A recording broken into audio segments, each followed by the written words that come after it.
معین الملت والدین، عطائے رسول، ہند الولی، غریب نواز، خواجہ معین الدین چشتی، حضرت خواجہ اجمیر، شاہ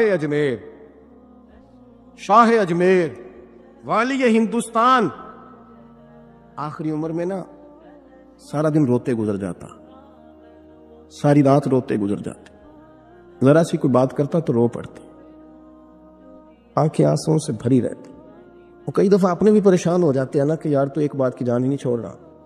تو خواجہ قطب الدین صاحب بختیار کاکی سے لوگوں نے شد سے بات کریں، اتنا بھی تو نہیں نہ رونا چاہیے، ہر وقت اس کے آنسو کی کریے، عاشق دا کام ہی رونا تونا، تبھی نہ روئے نہیں منظوری. ہر وقت رونے کا کیا مطلب ہے؟ تو خواجہ قطب صاحب کہتے ہیں میں قریب گیا تو میں نے پیر دبائے، میں نے کہا سونیا لوگ تو کچھ بھی نہیں کرتے، تو نے تو کمال کر دی، 90 لاکھ آدمی مسلمان کر دیا، دنیا کچھ نہیں کرتی، تو نے 50 سال ساری رات مصلی پہ بیٹھ کے رب راضی کیا. تو شہزادہ تھا، حضور کی اولاد تھا، لیکن معین الدین تیرا ایک پلاٹ بھی نہیں، تو نے طالب علم پالے، انہیں غریبوں کو دیا، تو نے نوازا، کوئی شے نہیں تیرے پاس، ہر چیز تو نے، ساری رات روتے ہو، سارا دن روتے ہو. خواجہ قطب الدین صاحب کہتے ہیں میں نے جب عرض کیا تو خواجہ صاحب مجھے گلے لگا لی، چیخ مار کے روئے، کہنے لگے قطب الدین پتر داڑھی سفید ہو گئی، جانے کا وقت آ گیا، جو تو نے نیکیاں گنوائی ہیں وہ ہیں صحیح میرے پاس، پر یار کی بارگاہ میں پیش کرنے کے قابل ایک بھی نہیں. تو بارگاہ تو دیکھ کتنی بڑی ہے، رسول کریم کی بارگاہ میں پیش کرنے کے قابل ان میں سے ایک بھی نہیں. تو آستانہ دیکھ کتنا بڑا ہے، کیا پیش کروں گا، کیا عرض کروں گا حضور کی بارگاہ میں، کس طرح. وہ یار جو بڑے تھے وہ تو ڈرے ہوئے تھے، سہمے ہوئے تھے، وہ تو بڑی بڑی آزمائش میں تھے، لیکن میرا اور آپ کا رٹا 2 نمازیں پڑھ کے 6 نمازوں کا دعویٰ کرنا اور لمبی چوڑی کہانیاں بنانا اور اپنے منہ سے اپنی تعریفیں کرنا، اس سے تھوڑا باہر آئیں. رزق بھی میرا اللہ ہی دیتا ہے، علم بھی اللہ دیتا ہے، رزق بھی. حضرت سیدنا امام اعظم ابو حنیفہ رحمۃ اللہ تعالیٰ علیہ کے ساتھ ایک شخص کہتا میں نے نماز پڑھی، تو عشاء کی نماز تھی. یہ جو لوگ بڑے ہوتے ہیں نا، جن کے پیار کرنے والے بڑے ہوتے ہیں، ان کے گرد خوف بھی بڑا ہی ہوتا ہے، انہیں بڑا ڈر لگتا ہے، بڑی بعض اوقات آزمائش ہوتی ہے. عشاء کی نماز کہتے پڑھی تو امام صاحب نے نا عشاء کی نماز میں تلاوت کی آیتیں فَمَن يَعْمَلْ مِثْقَالَ ذَرَّةٍ خَيْرًا يَرَهُ وَمَن يَعْمَلْ مِثْقَالَ ذَرَّةٍ شَرًّا يَرَهُ. فرمایا جو ذرہ برابر خیر کرے گا وہ بھی قیامت میں دیکھے گا، اور جو ذرہ برابر شر کرے گا وہ بھی قیامت میں اس شر کو دیکھے گا، اس کے سامنے آئے گا. تو وہ شخص کہتا ہے کہ سارے لوگ نماز پڑھ کے چلے گئے تو امام صاحب رحمۃ اللہ علیہ نے اپنی داڑھی پکڑی، رو رہے، کہتے ہیں وہ ذرہ برابر نیکی کا بدلہ دینے والے، وہ ذرہ برابر شر پہ سزا دینے والے میری سفید داڑھی کو دیکھ، مالک میرے ذرے ذرے سامنے نہ لانا. لوگ تو میری بڑی قدر کرتے ہیں دنیا، میں تو بڑا پہچانا جاتا ہوں، لوگ تو میری راہوں میں پھول لیے کھڑے ہوتے ہیں، یہ بڑا نوازتے ہیں، قیامت میں رسوا نہ کر دینا، میرے لیے مشکل ہو جائے گی. وہ کہتے ہیں میں نے امام صاحب کا درد دیکھا، مجھے کوئی کام تھا تو میں چلا گیا، میں نے کہا کہ وہ اس وقت اللہ کے حضور حاضر ہیں تو میں دوبارہ آؤں گا. کہتے ہیں میں تہجد کے وقت آیا تو امام صاحب وہیں بیٹھے تھے اور ان کی داڑھی آنسوؤں سے بھری ہوئی تھی اور زور سے داڑھی پکڑی ہوئی، کہنے لگے مالک رسوا نہ کر دے، قیامت میں رسوا نہ کر دے. یار جو ہدایت یافتہ لوگ تھے وہ تو ڈرے ہوئے تھے، وہ تو سہمے ہوئے تھے، وہ تو کہتے تھے یہ اس کا فضل نہیں، اس نے بلا لیا، یہ اس کا کرم نہیں. حضرت باعزید بستامی کسی کافر کو دیکھتے تو رو پڑتے، کہتے مالک تو کتنا قریب ہے، یہ بے ایمان رہ گیا، تو نے اپنے فضل سے مجھے اپنے نبی کا غلام بنا لیا. وہ رو پڑتے. یہاں تو لوگوں کا دعویٰ ہی بڑا ہے. نمازی اللہ خیر فرمائے وہ تو دوسروں کو گھورتا ہے، وہ کہتا ہے جنت کا میں مالک ہوں، کنجیاں میرے پاس ہیں، میں کسی اور کو گھسنے نہیں دوں گا. اور اگر 2-3 حج کر لے تو پھر تو وہ کہتا ہے کہ اب میرے سے پوچھ کے لوگ جنت میں جائیں گے معاذ اللہ. اور اگر وہ 2 4 5 7 دفعہ کوئی نفل پڑھ لے تو پھر وہ کہتا ہے چھوڑیں جی سارے لوگ بے عمل ہیں، میں اکیلا نے ایک ہوں. نہ ایسا کرے، اپنی توجہ اپنے رب پہ رکھے. جب یہ نظریہ بن گیا، جب یہ ذہن بن گیا کہ پیدا اللہ نے کیا ہے، دینا اللہ نے ہے، عطا کرنے والا اللہ ہے، نوازنے والا اللہ، تو پھر ساری توجہ دنیا داروں کی طرف رکھنا. میں اللہ والوں کی طرف توجہ رکھنے کا قائل ہوں، لیکن وہ بھی کوئی آستانہ ہے کہ جہاں حق مرشد کا نعرہ تو بڑا لگے پر رب کا نام ہی نہ سننے کو ملے. یہ بھی کوئی بات ہوئی کہ جہاں یہ تو نعرہ زور سے لگے کہ جیوے جیوے مرشد جیوے، لیکن استغفار کا درس ہی نہ ملے، یا ہر وقت یہ بتایا جائے کہ یہاں آ گئے تو بچ گئے، کیسے بچیں گے؟ میرے رسول پاک علیہ السلام کا دروازہ سب سے بڑا دروازہ ہے، لیکن میرے دوستو یاد رکھنا، نبی پاک علیہ السلام نے بھی لوگوں کو جب رستہ دکھایا ہے تو رب کریم کا رستہ دکھایا ہے۔ میرے رسول کریم سید عالم صلی اللہ تعالی علیہ وسلم نے لوگوں کی اللہ کی جانب توجہ کرا۔ یہ بات کو اچھے طریقے سے سمجھیے گا، علم اللہ تبارک و تعالی عطا کرتا ہے تو اسے اللہ کی عطا ہی سمجھنا چاہیے۔ کچھ لوگوں کے پاس علم ہوتا ہے پر علم نافع نہیں ہوتا، وہ ٹامک ٹوئیاں مارتے رہتے ہیں ساری زندگی۔ علم کو اللہ کی عطا سمجھیں، اپنی عقل پر اپنے شعور پر زیادہ بھروسہ نہ سمجھیں، نظر اللہ پہ رکھیں۔ حضرت مولا علی شیر خدا کرم اللہ تعالی وجہہ الکریم سے کسی نے پوچھا تھا بڑا عالم کون ہوتا ہے؟ ہمارے ہاں تو اب وہ والے عالم پائے جاتے ہیں نا، اللہ ماشاءاللہ، جو ممبر پہ بیٹھتے ہیں تو دعوے ہی دعوے، اس طرح کے عالم ہمارے ہاں پائے جاتے ہیں، وہ ہر بات میں دعویٰ کرتے ہیں۔ یہ مزاج علماء کا نہیں۔ حضرت علی المرتضیٰ سے کسی نے پوچھا بڑا عالم کون ہوتا ہے؟ فرمایا بڑا عالم وہ ہوتا ہے کہ جسے مسئلے کا پتہ نہ ہو تو وہ کہہ دے مجھے نہیں پتا، میں پتہ کر کے بتاؤں گا، غلط بات بیان نہ کرے۔ امام مالک سے کسی نے کوئی مسئلہ پوچھا تو آپ فرمانے لگے مجھے اس سوال کا جواب نہیں آتا۔ وہ کہنے لگا آپ اتنے بڑے امام ہیں تو اس سوال کا جواب نہیں آتا؟ آپ فرمانے لگے اگر مجھے ہر سوال کا جواب آتا پھر تو میں خدا ہوتا، مجھے تو اتنا آتا ہے جتنا میرے رب نے مجھے عطا کر دیا ہے۔ اپنی نظر اللہ پہ رکھیں، نکل آئیں اس معمے سے باہر کہ میں کوئی بلا ہوں، مجھے بڑا پتہ ہے، میرے پاس 6 ڈگریاں ہیں، مجھے 10 جگہ پہ تدریس کا شغف حاصل ہے، اس سے نکلیں باہر۔ قرآن مجید دیکھیے گا، اللہ تعالیٰ نے ارادہ قدرت فرمایا کہ میں حضرت آدم کو بناؤں گا، پھر بنانے کے بعد فرمایا فرشتوں سجدہ کرو آدم کو، سب نے سجدہ کیا الا ابلیس ابا واستکبر وکان من الکافرین، سوائے ابلیس کے، اس نے انکار بھی کیا، تکبر بھی کیا اور کافروں میں سے ہو گیا۔ تو یہ جب اللہ تعالیٰ نے سجدہ کرایا تو کیسے کرایا؟ اللہ تبارک و تعالیٰ نے نا حضرت آدم کو علم سکھایا خود، وعلم آدم الاسماء کلہا، خود اللہ فرما کہ میں نے جناب آدم علیہ السلام کو تمام اشیاء کے نام سکھائے۔ تو وہ چیزیں پھر میں نے نا، اللہ فرماتے میں نے فرشتوں پہ پیش کی، میں نے کہا کہ بتاؤ ان کے نام کیا ہے، تو فرشتوں نے جو جواب دیا وہ سمجھنے والا ہے۔ اللہ نے چونکہ خود علم سکھایا تھا حضرت آدم کو، لیکن فرشتوں کو نہیں سکھایا تھا، تو اللہ کریم نے فرمایا فرشتوں اب یہ بتاؤ ان چیزوں کے نام کیا ہیں۔ تو فرشتے کیا کہتے ہیں؟ فرشتے عرض کرتے ہیں قالوا سبحانک لا علم لنا۔ آپ کبھی یقین کریں اس چیز کی لذت لیں تو مزہ آ جائے، کہا قالوا سبحانک، کہنے لگے تو پاک ہے۔ آدم علیہ السلام کو نام سکھا لیے، پھر فرشتوں کے سامنے وہ چیزیں پیش کر کے کہا ان چیزوں کے نام بتاؤ، تو فرشتے کیا کہتے ہیں؟ کہتے ہیں قالوا سبحانک، تو پاک ہے، لا علم لنا، ہمارے پاس کوئی علم نہیں، الا ما علمتنا، ہمیں تو اتنا پتہ جتنا تو نے ہمیں سکھا دیا۔ اور یہ کیوں تو نے ہمیں جتنا سکھایا اتنا پتہ ہے؟ فرشتے یہ نہیں کہتے یا اللہ تو زیادہ سکھا، آدم کو دیا تو ہمیں بھی دے، یہ نہیں فرمایا، فرمایا انک انت العلیم الحکیم، اے اللہ تو علم والا بھی ہے اور حکمت والا بھی ہے، تجھے پتہ ہے کس کو کتنا دینا ہے، جتنا تو نے مناسب سمجھا جناب آدم کو دیا، اور جتنا تو نے بہتر سمجھا وہ تو نے ہمیں عطا فرمایا۔ میرے عزیز، علم اگر آپ کے پاس ہے تو اس کو اللہ کی عطا سمجھی۔ ہمارے ہاں بہت سارے لوگ بن کے بیٹھ جاتے ہیں، میں اکثر کہتا ہوں کہ پھر وہ دعوے کرتے ہیں میرے علاقے والے جاہل ہیں، میرے شہر والے جاہل ہیں، میرے خاندان والے پڑھے نہیں۔ یہ آپ کا دعویٰ ہے، یہ آپ کو خراب کر دے گا۔ ہم نے بہت سارے ایسے لوگ دیکھے جو بہت بڑے عالم تھے، لیکن اللہ جب لینے پہ آیا تو عقل ہی لے گیا، شعور ہی چلا گیا، حافظے ختم ہو گئے۔ آپ دیکھتے ہیں بڑھاپے میں کچھ لوگ ایسے ہوتے ہیں کہ جن کو یہ بھی یاد نہیں رہتا کہ میرا نام کیا ہے، میں کہاں ہوں، مجھے کدھر جانا۔ اس وقت سے اللہ کی پناہ مانگیں اور اپنی نظر اپنے رب کریم کی جانب رکھیں۔ علم کے بعد ایک چیز آتی ہے جس کا نام ہے ہدایت، جس کا نام ہے تقویٰ، جس کا نام ہے پرہیزگاری، جس کا نام ہے عمل، عبادت، ریاضت۔ یہ بھی اسی وقت ہی نصیب ہوتی ہے جب میرا رب کریم نصیب فرما دیتا ہے۔ ہم نے نا نیکی کا اپنا اپنا سٹیٹس بنا لیا ہے، اپنا اپنا معیار بنا لیا ہے۔ کچھ لوگ کہتے ہیں کہ جناب مسجد میں سیمٹ کا توڑا دینے سے بہتر ہے کسی غریب کو آٹے کا تھیلا دے دو۔ اب اس نے اپنا مزاج بنا لیا نا نیکی کا، اس نے اپنا سٹیٹس بنا لیا۔ میرا یہ سوال ہے کہ نبی پاک صلی اللہ تعالی علیہ وسلم جب مدینہ شریف آئے تھے تو حضور نے سب سے پہلے غریبوں میں آٹا تقسیم کیا تھا کہ سب سے پہلے مسجد بنائی تھی؟ کیا عجیب لوگوں کا رنگ ہے، اپنی مرضی کی ہدایت، اپنی مرضی کا تقویٰ، اپنی مرضی کا معیار۔ مسجد کوئی بڑا چھوٹا خطیب بھی میری طرح کا ہونا تو وہ مسجد میں بیٹھ کے جب نبی پاک کی بات کرتا ہے تو کہتا ہے میرے رسول پاک غریبوں کا سہارا بن کے آئے.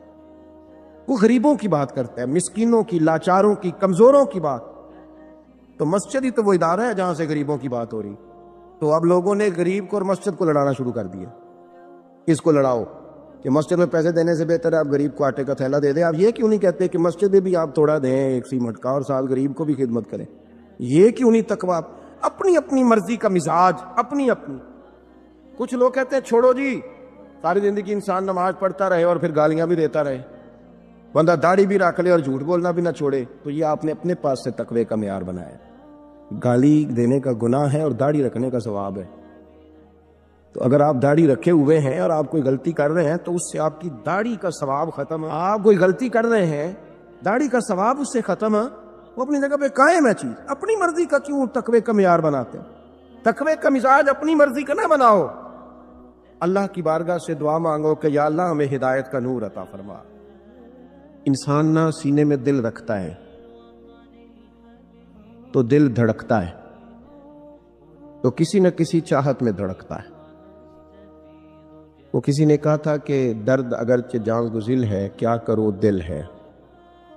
غم عشق کا در نہ ہوتا تو غم روزگار ہوتا.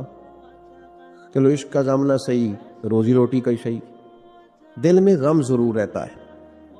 کوئی نہ کوئی طلب انسان کی طبیعت میں، دل میں چاہت ہمیشہ موجود رہتی ہے. کچھ لوگ اس بات کو مانتے ہیں، کچھ نہیں مانتے. کچھ لوگ شہرت سے پیار کرتے ہیں، ماننے کو تیار نہیں ہوتے. کہہ دیا جائے نا کہ میں وہاں بھی گیا تھا، لوگ آپ کا ذکر کر رہے تھے، تو ان کا دل ٹھنڈا ہو جاتا ہے. کچھ لوگ تعریف سے محبت کرتے ہیں. اللہ معاف کرے، جب تک کوئی دو چار لوگ خوش آمد نہ کریں ان کی طبیعت ٹھیک ہی نہیں رہتی ہے. کچھ لوگ اللہ ماشاءاللہ پیسوں سے پیار کرتے ہیں، پیسے نہ ہو تو بیمار سے لگتے ہیں، اور جیب بھری ہو تو صحت بھی ان کی. ہم مختلف چاہتوں، مختلف محبتوں میں گرفتار ہوتے ہیں. بعض محبتیں بڑا نقصان کرتی ہیں، انسان کے باطن کو اجاڑ دیتی، اس کی روح کو میلا کچیلا کر دیتی، اس کے روحانی مسائل میں نہایت نقصان دہ ثابت ہوتی ہیں. نبی پاک صلی اللہ تعالی علیہ وسلم کی حدیث، اس پر نبی پاک علیہ السلام نے فرمایا دنیا کی محبت یعنی ہرس کے ساتھ ہو، لالچ کے ساتھ ہو، جائز ناجائز کی پرواہ کے بغیر ہو، دنیا کی محبت، مال دنیا کی محبت، حضور فرماتے ہیں یہ ہر برائی کی جڑ ہے. جب کسی شخص کو پیار ہو جائے کہ میں نے پیسے جمع کرنے ہیں، دولت اکٹھی کرنی ہے، مال ہی جمع کرنے ہیں، جب اس کا یہ ذہن بن جائے تو پھر وہ کسی چیز کی پرواہ نہیں کرتا. اسے حقوق ضائع ہوتے نظر آئیں تو ہوتے رہیں. یتیموں کا مال ہے کہ غریبوں کا مال ہے کہ زکوٰۃ کا مال ہے کہ خیرات کا مال ہے کہ کس چیز کا مال ہے، کسی شرعی پابندی کا لوگ خیال نہیں کرتے. غلبہ جو کر گئی دنیا کی محبت. یہ دنیا کی محبت جس طرح ہر بیماری کی جڑ ہے، نقصان کرتی ہے. ہمیں اپنے آپ سے پوچھنا چاہیے، سوال کرنا چاہیے کہ دل کیا چاہتا ہے دراصل. یہ سینے میں ہے، دھڑکتا ہے، تو بنیادی طور پر صبح سے شام تک اس کی طلب کیا ہے، اس کی چاہت کیا ہے، یہ ہمیں دیکھنا چاہیے نا. جس طرح دنیا کی محبت تباہی پیدا کرتی ہے نا، اسی طرح اگر محبت ہو جائے نا اللہ رسول سے، رب رسول سے ہو جائے پیار، تو بھوک بھی بڑا ہی مزہ دیتی ہے. اللہ رسول سے ہو جائے پیار تو ان کی طرف سے آنے والے سکھ جتنی لذت دیتے ہیں، دکھ بھی اتنا ہی مزہ دیتے ہیں. اور درویش کہتے ہیں دکھ قبول محمد بخشا، بس راضی رہن پیارے. پھر وہ تکلیفیں، وہ آزمائشیں، وہ پریشانیاں، وہ غربتیں، وہ وقتی طور پر لوگوں کے تانے، وہ تنقید، وہ طنز، وہ پھبتی، یہ ساری چیزیں مزیدار ہو جاتی. محبت اللہ رسول سے ہو. ہم نے اپنی طبیعتوں میں چاہت کی، رب رسول کی محبت کی وہ خاص لذت نہیں پیدا کرتے جو ہونی چاہیے. محافل بھی ہوتی ہیں، روزے بھی آتے ہیں، حج بھی ہوتے ہیں، عمرے بھی ہوتے ہیں، لیکن حج عمرہ اللہ رسول کے لیے ہے کہ فوٹو کے لیے؟ محفل اللہ رسول کے لیے یا فرنٹ سیٹ کے لیے؟ رب رسول کی تعریف ہوگی یا 15-20 لوگوں کی لسٹ پہلے پڑھ کے سنائی جائے گی کہ فلانا بھی مہمان خصوصی ہے، فلانے کی زیر نگرانی ہے، فلانا بھی آیا ہے، فلانے بھی کہا تھا کہ ذرا بھائی جب تک اس میں غلبہ، یہ ایک بڑی سادی سی بات ہے اور یہ اہم سبق ہے، دل سے پوچھ لیں پیار کسے کرتا ہے؟ اور کسی بندے کو دھوکہ دیا جا سکتا ہے، کسی کو اپنی باتوں سے متاثر کیا جا سکتا ہے، کسی آدمی کو دکھایا کچھ، بتایا کچھ جا سکتا ہے، کچھ چھپایا جا سکتا ہے۔ حضور علیہ الصلوۃ والسلام فرماتے ہیں رب نہ تمہارا چہرہ دیکھتا ہے نہ تمہاری جیب دیکھتا ہے، مالک تو جب دیکھتا ہے تمہارا دل ہی دیکھتا ہے۔ تو دل کی کیفیت اللہ کو پتہ ہے۔ دل بے چین اس لیے رہتے ہیں کہ یہ جو پیاس اور جو طلب کرتے ہیں وہ ہم انہیں پہنچاتے نہیں۔ دل بے قرار اس لیے رہتے ہیں کہ یہ رب رسول کی محبت سے ٹھنڈے ہو، ہم ادھر ادھر کی چاہتے لیے پھرتے ہیں۔ ان کے اندر بے قراری اس لیے ہے کہ ہم نے امیدیں لوگوں سے وابستہ کر لی ہیں، جو لوگوں سے نہیں کرنی چاہیے تھی، اللہ رسول سے کرنی چاہیے۔ ہم نے اسباب کو اختیار کرنا ہے، بھروسہ اسباب پر نہیں، بھروسہ تو اللہ تعالیٰ پہ کرنا ہے۔ تو جب تک دیکھیں نا قرآن مجید نے کیا کہا، قرآن مجید نے کہا والذین آمنوا اشد حبا للہ، فرمایا وہ لوگ جو ایمان لے آئے وہ اپنے رب سے شدید محبت کرتے ہیں، اپنے رب سے پیار کرتے ہیں۔ ان کے سجدے بوجھ نہیں، ان کے سجدے تو لذت ہے۔ انہیں نماز کے لیے لانا نہیں پڑتا، جبر نہیں کرنا پڑتا، ان کے تو دل کھینچے چلے آتے ہیں۔ ان کو تو پیار ہو گیا، رات ساری بیت گئی اور ایک سجدہ بھی مکمل نہ ہوا۔ وہ تو مال چونکہ اللہ نے دیا ہے تو راہ خدا میں خرچ کرتے وقت ان کی طبیعت کسی قسم کا تکلف نہیں محسوس کرتی، کوئی بوجھ نہیں محسوس کرتی، کیونکہ وہ ہر چیز سے بڑھ کر اللہ رسول سے پیار کرتے ہیں۔ تو یہ چیزیں ان کے سامنے کبھی بھی رکاوٹ نہیں بنتی۔ اور دل میں سب سے زیادہ محبت اللہ کی، اور جہاں تک تعلق ہے میرے رسول پاک کا، اللہ کریم نے فرمایا النبی اولی بالمؤمنین من انفسہم، فرمایا یہ جو نبی ہے نا یہ تو مومنوں سے ان کی جانوں سے بھی زیادہ قریب ہے۔ تو ہر وقت دل کی دھڑکنوں میں، روح کی ٹھنڈک میں، قلب میں، دل میں، روح میں، ذہن میں جو چیز ہر وقت سمائی ہے نا مومنوں کے، وہ رسول پاک کی ذات ہے۔ اگر رات ساری بندہ یہی سوچتا رہے کہ سویرے یار کس طرح کام چلانا ہے، پیسے کیسے آئیں گے، جو میرے پاس 2 لاکھ ہے اسے 6 کیسے کرنا ہے، اور یہ 6 ہے یہ 12 کیسے ہو سکتا ہے، اور جناب یہ دنیا میری کیسے آگے بڑھ سکتی ہے، اور یہ جو پلاٹ پڑا ہے نا میرے گھر کے بالکل سامنے کیسے کچھ چکر چلے کہ میرا ہو جائے، گاڑی ہے ذرا چھوٹے ٹائروں والی بڑے ٹائروں والی کیسے آ سکتی ہے۔ اگر 24 گھنٹے منصوبہ بندی دنیا حاصل کرنے سے دین منع تھوڑا کرتا ہے۔ حضور نے تو فرمایا محنت کر کے کمائی کرنے والا اللہ کا دوست ہے، منع نہیں ہے، لیکن ہر وقت اسی گنتی میں رہنا، اسی کے شمار میں رہنا، الجھ جانا، اور جو اصل چیز تھی اس کو چھوڑ جانا۔ ہم نا نیکی کرتے ہیں، مومن ہوتے ہیں، لیکن اس کی لذت نہیں پاتے۔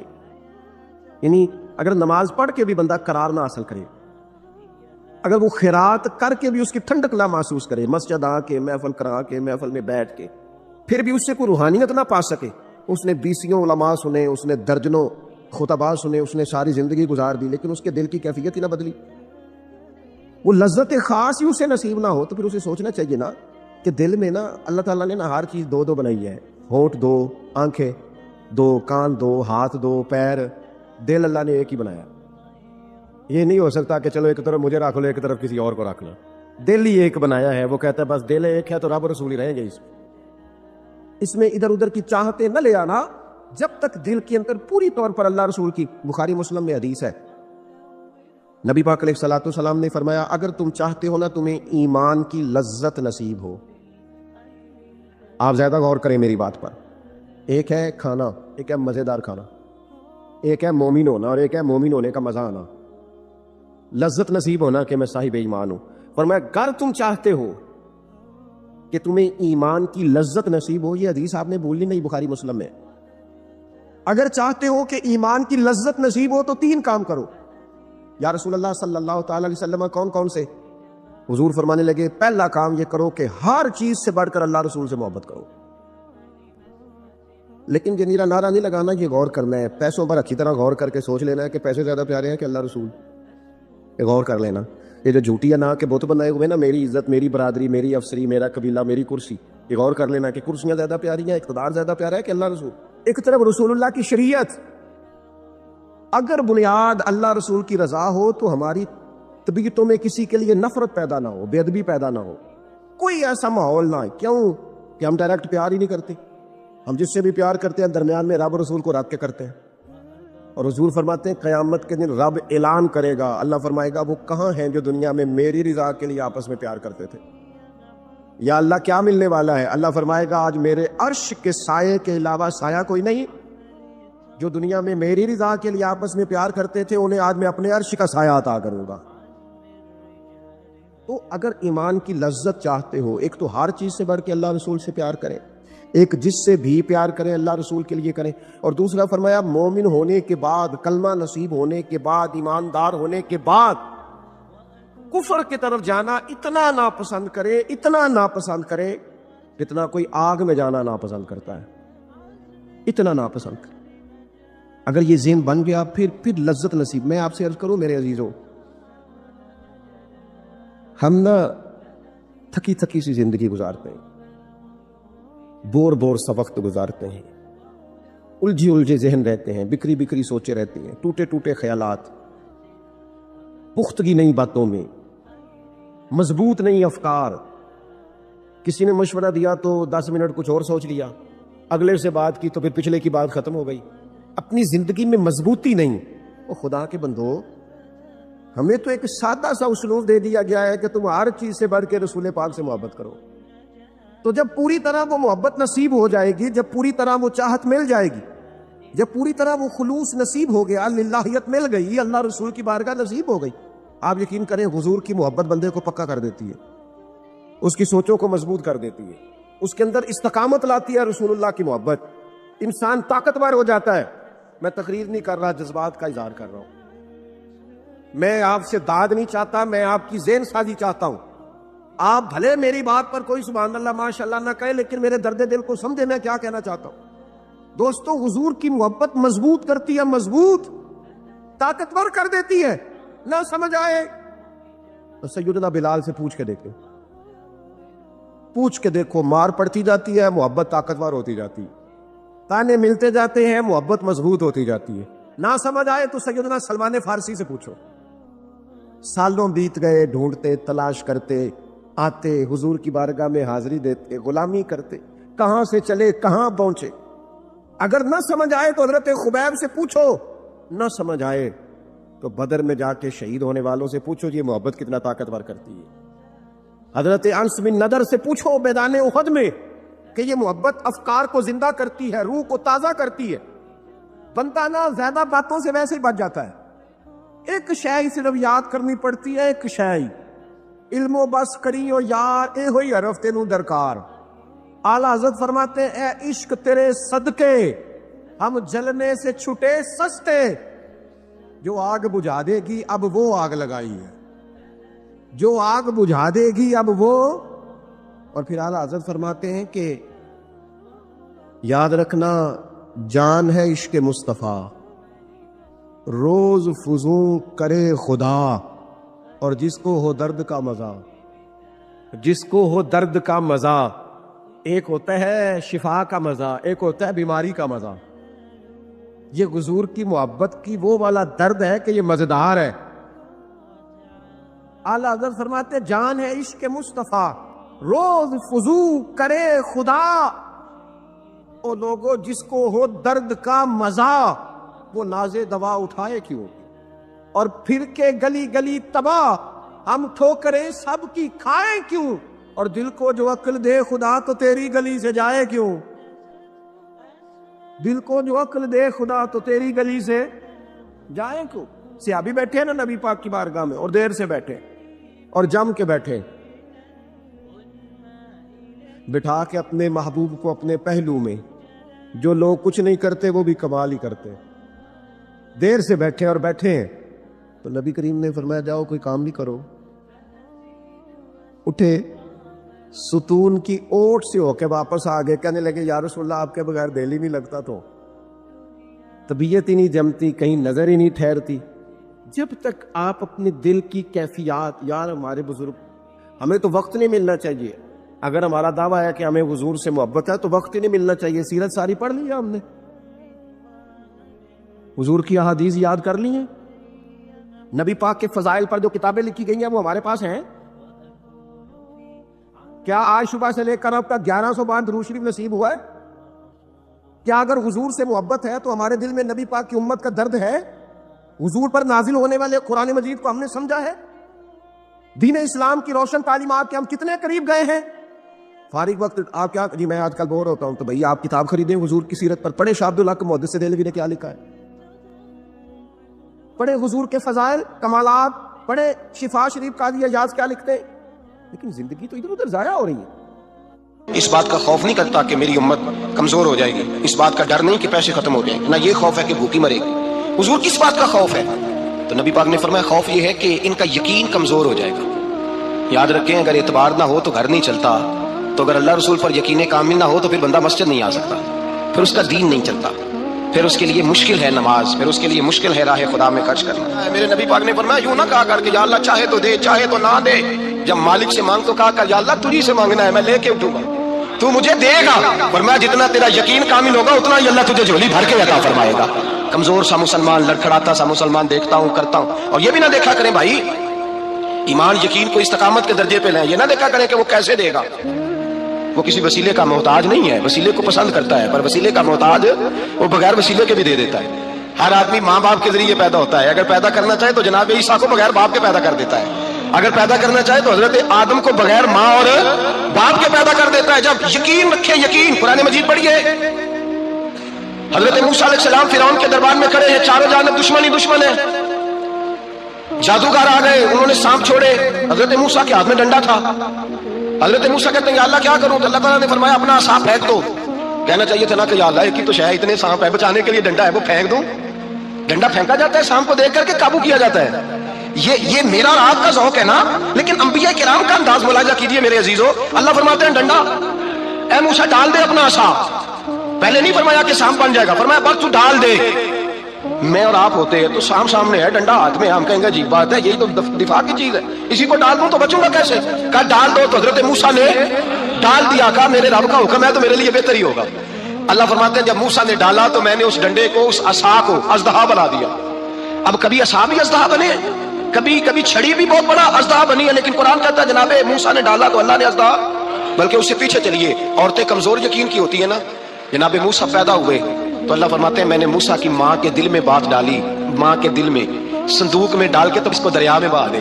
اور بھائی صندوق میں کہہ سکتے ہیں نا آکسیجن کیسے جائے گی، اور دریا میں بچے بچنے کے لیے ڈالے جاتے ہیں کہ ڈوبنے کے لیے ڈالے جاتے ہیں. ماں کے دل میں یقین کمزور نہیں تھا ماں کا. انبیاء کے ماں باپ موحد ہوتے ہیں، دین کو ماننے والے. ماں کے دل میں اللہ نے بات، اللہ قرآن میں کہتے ہیں میں نے وحی کی، میں نے القاء کیا، میں نے بات ڈالی. حضرت موسیٰ کی ماں کہتی ہے میں نے ڈال کے نا سمندر میں بیٹا، میں نے سمندر میں بیٹا ڈال کے صندوق میں بند کر کے رب کے حوالے کیا.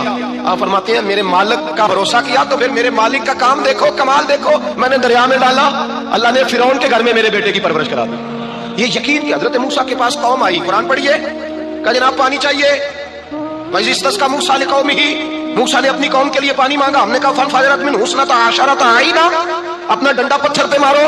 عقل والا آدمی ہوتا تو اڑ جاتا، کہتا یا اللہ پتھروں سے بھی کبھی پانی نکلا ہے؟ اضرب بعصاک الحجر، مارو پتھر پہ ڈنڈا. اللہ کے نبی نے منٹ نہیں لگایا، ٹھا کر کے ڈنڈا لگایا. فَانْفَجَرَتْ مِنْهُ اثْنَتَا عَشَرَةَ عَيْنًا. اللہ فرماتے ہیں جناب موسیٰ نے ایک عصا مارا، میں نے 12 چشمے جاری کر دیے. تو لے تو اللہ کرتا ہے، اللہ کہتا ہے پڑھ نماز روزی دوں گا، کہتا ہے سوچتا ہوں. اللہ فرماتے ہیں آجا مسجد میں تیرا ہو جاؤں گا، کہتا ہے دیکھتا ہوں. اللہ فرماتا ہے تو میرے محبوب کی غلامی کر، میں تجھے محبوب بنا لوں گا. تو کہتا ہے تھوڑا بڑا ہو کے داڑھی رکھنی ہے، ابھی سیانا ہو کے میں ذرا سرٹیفکیٹ لے لوں اسرائیل سے کہ کتنے سالوں کے بعد آئیں گے پھر شروع کروں گا. پروگرام بنا رہا ہے، ابھی تو ارادے میں ہے. اللہ کے پیغمبر کا ڈنڈا، اور اس سے زیادہ آگے بات ہو گئی. پیچھے فوج لگی ہوئی ہے فرعون کی، مجمع ہے، ہزاروں لاکھوں کا لشکر لے کے، تلواریں نیزے. فرعون پیچھے، آگے دریا آ گیا. حضرت موسیٰ علیہ السلام کھڑے ہیں، ہم کدھر جائیں؟ اللہ پاک نے فرمایا مارو ڈنڈا. کہاں؟ پانی پہ ڈنڈا مارو. اب حضرت موسیٰ علیہ السلام پانی پہ ڈنڈا مارے تو پانی ابھرے گا، اس سے زیادہ کیا ہوگا؟ پہلے پتھر پہ ڈنڈا مروایا تو پانی نکلا، اب پانی پہ ڈنڈا مروایا. فَإِذْ فَرَقْنَا بِكُمُ الْبَحْرَ فَأَنْجَيْنَاكُمْ وَأَغْرَقْنَا آلَ فِرْعَوْنَ. اللہ فرماتے ہیں موسیٰ نے پانی پہ ڈنڈا مارا تو میں نے پانی میں رستے بنا دیے. ایک جگہ ڈنڈا مارا تو پانی نکل آیا، دوسری جگہ عصا مارا تو پانی خشک ہو گیا. 12 چشمے بن گئے، 12 رستے بن گئے دریا میں سے. حضرت موسیٰ علیہ السلام گزر گئے اور اللہ فرماتے ہیں فرعون بھی آیا تو اسے میں نے غرق کر دیا، اور وہ کھڑا دیکھتا ہی رہ گیا کہ بنا کیا ہے. جب یقین کامل نصیب ہوتا ہے، اعتماد کی دولت اللہ دیتا ہے،